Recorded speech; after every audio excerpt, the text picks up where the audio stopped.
Good morning. इस video में हम लोग बात करेंगे कि मैट्रिक्स का क्या ऑर्डर होता है, कैसे ऑर्डर ऑफ मैट्रिक्स क्या होता है, मतलब उसको हम लोग कैसे डिफाइन करते हैं, कैसे समझते हैं, क्या उसमें बात को ध्यान रखना चाहिए इस बारे में। तो अब हम लोग ये देखते हैं कि एक मैट्रिक्स को कंस्ट्रक्ट कर रहे थे तो उसमें रो और कॉलम का बात आ रहा था। तो यहाँ पे हम लोग टोटल नंबर ऑफ रो को m मान लेते हैं और कॉलम को n मान लेते हैं। तो a matrix which has m row and n column is called matrix of order m by n. Matrix of order m by n. तो a matrix which has m rows and columns is called matrix of order is called matrix of order m by n। यहां पर जो ये गुना लिखते हैं इसको bye read करते हैं, read as m by n। यहां पे देखते हैं हम लोग order of matrix. Order of matrix का जो फार्मूला होता है m by n means read as m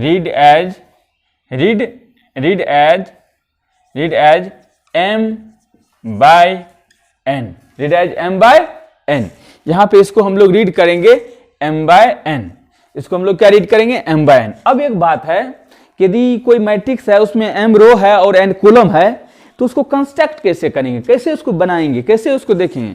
अब बात है इसके लिए हम लोग को लेट करना होगा। लेट कर लेते हैं एक मैट्रिक्स A और यहां पर हम लोग ये बात को देखते हैं कि अब हम लोग ये पढ़ चुके हैं कि हॉरिजॉन्टल लाइन को रो बोलते हैं, वर्टिकल लाइन को कॉलम बोलते हैं। तो हॉरिजॉन्टल लाइन चूंकि हमको यहां पर m रो डिजाइन करना है, read as m by n। अब हम लोग यहां पर हॉरिजॉन्टल लाइन को रो बोलते हैं, वर्टिकल लाइन को कॉलम बोलते हैं। तो अब यहां पर हम लोग क्या करेंगे, a11 a12 a13 a1n means हमको क्या लाना था, nवें कॉलम तक, nवें कॉलम। तो first column, second column, third column. और हॉरिजॉन्टल लाइन को क्या बोलते हैं हम लोग, कॉलम रो बोलते हैं, वर्टिकल लाइन को कॉलम बोलते हैं। तो a21 a22 a23 a2n। अब इस तरह से 2n, अब यहां पर ये इस तरह से, और हम am1 चूंकि पहला रो दूसरा रो mth रो, यहां पर a2 am2 चूंकि mth रो और 2 कॉलम am3 और यहां पर amn मीन्स इसको हम लोग बोलते हैं फर्स्ट कॉलम, पहला रो, फर्स्ट कॉलम,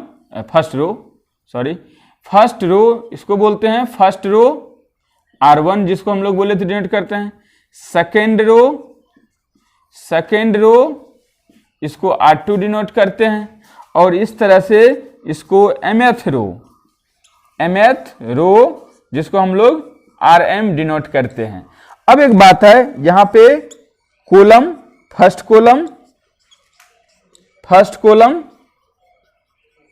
जिसको हम लोग C1 डिनोट करते हैं, इसको सेकेंड कॉलम, इसको थर्ड कॉलम और इस तरह से nth कॉलम तक। ये बात है। अब ऑर्डर क्या है, ऑर्डर को यहां हम लोग लिखा जाता है, यहां पे हम लोग ऑर्डर को लिखते हैं।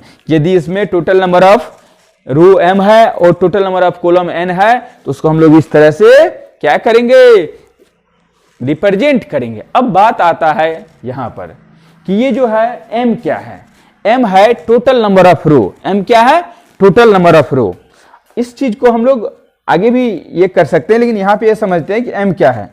m है टोटल नंबर ऑफ रो या नंबर ऑफ रो बोल सकते हैं, टोटल नंबर ऑफ रो, कुल पंक्तियों की संख्या। क्या है, कुल पंक्तियों की संख्या। n क्या है, टोटल नंबर ऑफ कॉलम, कुल स्तंभों की संख्या, कुल स्तंभों की संख्या।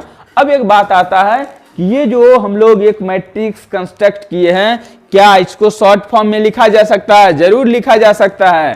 तो इसको हम लोग ऐसे लिखेंगे कि A equal to A I J m by n। अब यहां पर A I J M by N, M I क्या है भैया, जे क्या है, उस बात को समझते हैं। इसमें भी आई जे क्या आया होगा डॉट डॉट में। तो यहां पे हम लोग ये बात करते हैं कि आई जो है हियर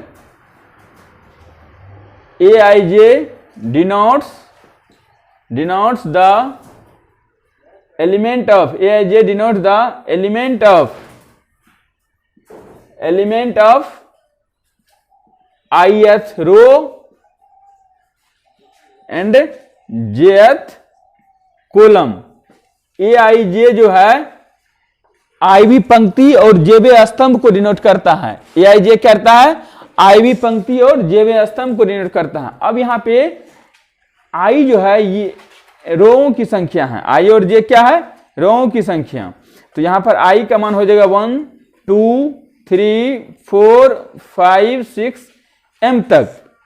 आई क्या हो जाएगा, एम तक हो जाएगा। और जे क्या हो जाएगा 1 2 3 और एन तक। कहने का मतलब यदि हम लोग के